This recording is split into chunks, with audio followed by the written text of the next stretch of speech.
so Slacks will be playing under Fwash's name. You're going to be taking a lot of losses here. Oh. Good lord. God damn it, Slacks. So he's playing the control, and Adrian will be playing the Armored Cleave. I always forget the name of that one.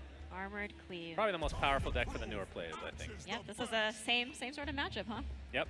Yeah. So an improvement we just played, the Grand Melee.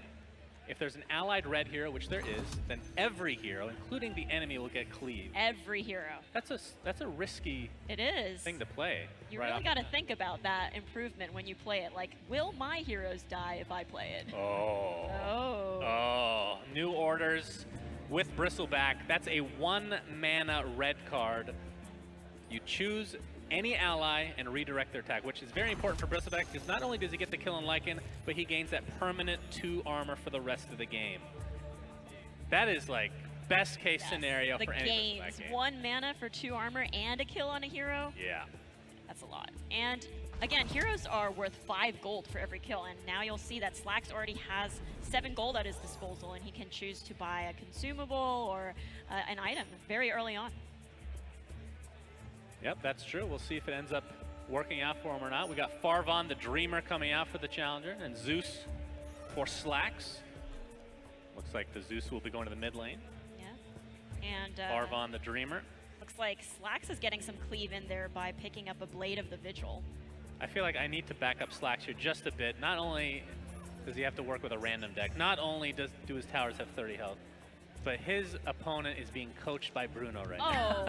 Oh, that is an unfair advantage. But we'll see if it works out for Slacks. He has a lot to work with. Yes. So. All right, we have 2 Poised to Strikes. Not exactly the card you want to have in this situation. Gives that temporary 4 damage for the round for red heroes. But you're already destroying that creep. Yep. And that creep's going to give another gold, and Luna is unfortunately attacking Axe for that turn and not doing tower damage. And since Axe has that 2 armor, she effectively does 1. That's right. I won't hide. Leather armor, a nice cheap 1 armor item applied to Farvon the Dreamer. His passive will give 1 armor to allies, of course, in this case doing not a whole lot. A Bristle with cleave. Yep. It's pretty nasty. It can potentially get the last hit on a hero, and then, you know, the gains from the armor come back again. Pretty dirty. Oh. All right, we got the 25% arrow. Slacks is not happy with that unless the Cunning Plan comes out. Does the swapperoo. All right. So now Bristol taking only 3 damage overall because of all that armor. Big beefy boy. Yep. Really goes to show the order of these directional cards being played. Had Slacks done that swapperoo in the beginning, you know, he wouldn't have had like, then our challenger wouldn't have to have wasted his card. Yep, that's right. That's why you got to hold on to your cards. We'll see Nasal Goo, -2 armor to Pugna for the rest of the game. As a result, we'll be taking 4 damage from a lowly creep. So not exactly a tanky hero anymore. Yeah, that's an ouchie. All right, so we're going to have 5 mana coming up.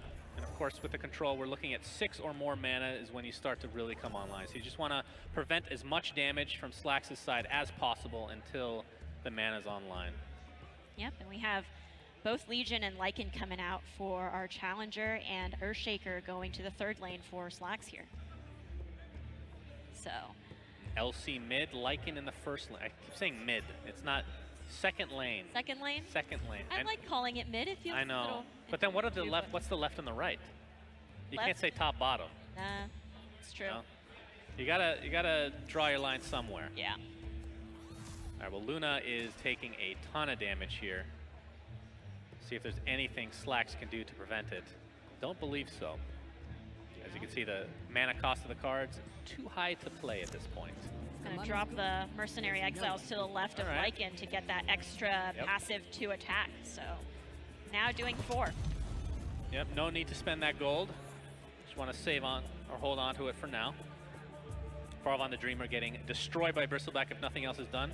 Yep, and this is going to give Bristle another 2 armor from killing Farvon. A 4 armor Bristleback. How do you kill this guy? He's literally unkillable. Like, what you need is piercing damage. Oh, he's not going to get the armor, though. We got the old Rebel Decoy, one of the most hilarious voice lines in the game. Yeah. I hope this helps. what was it? I hope I make it. I hope this works out. And very rarely does it. Always dies. Always dies. That's her job. A true Damn. All right, taking advantage of the low HP towers. Yeah, just going for the poise to strike. Oh, Double poise to strike. 14 damage Legion for this round only, of course. Yes, that's a very fat Legion though, and it puts Slacks at just 10 health for his middle tower. Middle tower. Middle. We're doing it again. Yeah. What are we calling it now? It's second. Second tower. Yeah. Red Mist Pillager, one of the scariest creeps in the game, especially if you can't play anything, which our Challenger cannot. Challenger's got a handful of ogres. This is something that Slacks would be very excited to see. That is true. Of course, when that minion hits a tower, it replicates itself. And as you can imagine, gets out of hand very quickly. But Slacks is in a world of hurt. This first lane, I mean, the middle lane is essentially lost at this point, but the first lane still have some HP, but look at these units. Yeah, and unfortunately for Slacks, he doesn't have any heroes coming out this turn. Oh God, this might be this might be game already. Oh no. Slacks can't get on. We talked about how the control deck gets really good at 6 mana and beyond, but well, he might survive it just barely in that second lane there. Luckily, both the creep and Legion are attacking that melee creep, and if he chooses, he can also start dropping some units there as well. Let's take a look at the high ground here. He's just going to go for the instant kill on the tower. Not going to take any chances and get cute with the Salamani's favor on the mid. Yep. And yeah, you're right. There's no way for him to win this round. Slacks initiative. He's going to Eclipse and get rid of that Legion. He actually got the RNG. Really lucky. He got it. He got it. He got it. Only had 4 charges, barely enough to take out that pesky LC. Yep, and that creep might have finished him off too, but all in all, very lucky for Slacks to have had killed that Legion with that Eclipse. Weird choice to heal Bristleback over Zeus, I think. Because if you think about it, how does this deck that the Challenger's playing actually kill Bristleback? He has no piercing damage. No way, yes. You'd have to put a full Ogre Conscript in front or something. And that would take several turns. Yeah. Wow, this chump, that is something Slacks does not want to see. Yeah. That 2/2 creep taking 12 damage. He has to put down his second Red Mist Pillager to be able to actually replicate itself. Yeah, and unfortunately for him, there is nothing to do about this 2/2 creep. He can't kill it in any way, so. It's okay.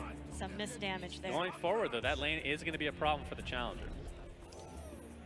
Yep, and the green-red deck doesn't have too many ways to deal with a lot of AoE and like creep management. So that lane could get out of control if Slacks manages to hold his ground in that second lane there.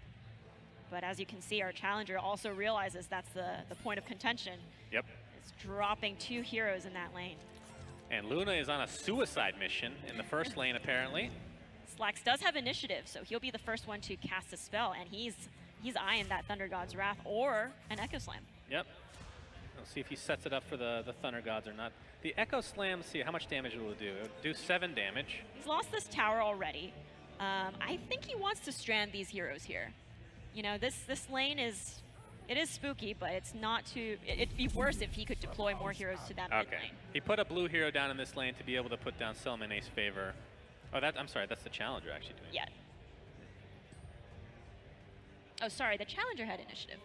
So the Challenger drops the Selmane's favor in the second lane because that's the spooky one. Yeah, if Echo Slam is used, I mean, it's not like it doesn't help a bit, but Luna's still going to die.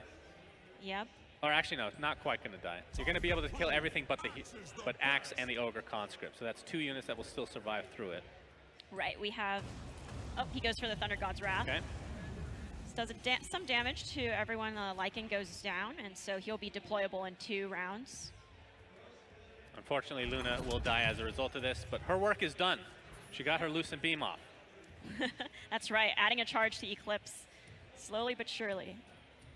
And Slacks is still hanging on, 10 health on his second tower, but it's only taking 2 damage from that creep this turn, and if he wants to, he might be able to, oh no, unfortunately he has no creeps or anything at the moment, but just only 2 damage coming in. Yeah, he might need to just pull out a Foresight to get some extra card draw, because his cards are not looking that great right now. Yeah. Like the perfect card right now is Eclipse. 100%, it just destroys everybody. Yeah, and unfortunately, once he casts that Foresight, he's not going to have enough mana to cast Eclipse, but hopefully the next turn, he needs some more tools to be able to deal with what's coming into this lane. Bronze Legionnaires placed in front of Bristle. Of course, won't do a whole lot other than blocking the damage, but does open it up for a possibility. Okay. Yeah, see that blocking of the Bronze Legionnaire now allows Bristleback to cleave onto Farvan. Yeah. Before there was nothing there, but now Farvan's going to die for that Bronze Legionnaire. But as a result of all of this, opens up another space for Ogre Conscript to actually be placed. It was a necessary step. 1 damage off lethal. So close. So very close, yet so far. And sometimes it comes down to this, right? 1 health. Is this going to be another close game, or will Slacks go out in shame? Just remember, you can always blame it on the health deficit. And this is kind of, the fact that the Red Mist Pillager got blocked last turn is actually a pretty big deal. Yeah, they cannot grow as fast as they really could, and this turn they're still not threatening lethal right now. And he wanted this lane to be completely over with. Officially speaking, it is not, though. He will get it next turn, but will there be a next turn? Will he get to this lane ever again? 1 health. He has to block it. And his problem is he has Earthshaker and Keith the Bold stuck in this 3rd lane. They're just useless beings now. Yes. There's no way to move them out aside from a TP scroll, which, you know, at this point, our challenger wants to close the game this turn. Yeah. So, he's putting that Legion smartly in that 2nd lane there to push as much damage. I'm feeling another ward being drawn here for our challenger. From 1st lane to 2nd, this wins him the game. Painful. Yeah, there it is. Oh, it's the 1st card drawn. No. I was feeling it. There it is. That is very unfortunate for Slacks, but it is what it is. Just, you know, at least commit that honorable Sudokuing, right? That's true. That's true. Deny him the satisfaction of taking the lane. And there it is. There the Nether Ward with a 1 HP tower. Oh my. It stings. It stings real deep. On a crucial turn as well, that top deck, right? Yeah. And even Axe is like, I want to join the party in the 2nd lane too. So let's talk about theory here. If there was no Nether Ward, Eclipse would have 6 charges. It's about to turn to 6 here. Oh, no, Luna's not sorry, there's no Luna in this lane. All right, so Luna's 5 would not be enough to really kill everything. No. He could perhaps kill off the Pugna and then last another turn with just 1 health left. But he needs a minion. Yes. Does he have a minion? I don't think he has a minion either. Negative. This game's over. This game's GG. over. Even if the Nether Ward wasn't here, there are too many resources that our challenger has at his disposal. Yep. He has all these creeps, and Slacks has no way to block them. So many creeps. That's why the red-green just feels really good to play. Yep. Worst case scenario, you just have creeps. Like, there's nothing wrong with that. Keep on dropping them, yeah. It's very interesting to me that it is called the Armored Cleave deck, but it's just actually the Zoo deck. It is a Zoo deck. Endless creeps. That is true. The bad manners here from Adrian from Venezuela. Taking his sweet-ass time to finish this game. Letting the clock run out, you know. He's reading all the cards, yeah. He knows what he's doing. He's being coached by Bruno. Put on a leather armor, you know. He can put all he wants on Zeus. That guy is dead. Oh, Nothing you can do about that. It's really rubbing it in. Oh, yeah. There it is. Slacks cast a spell, 3 damage to his tower. Good Great game. Give it up for Adrian. Adrian from Venezuela. Never seen this guy in my life before, but my goodness, what a player.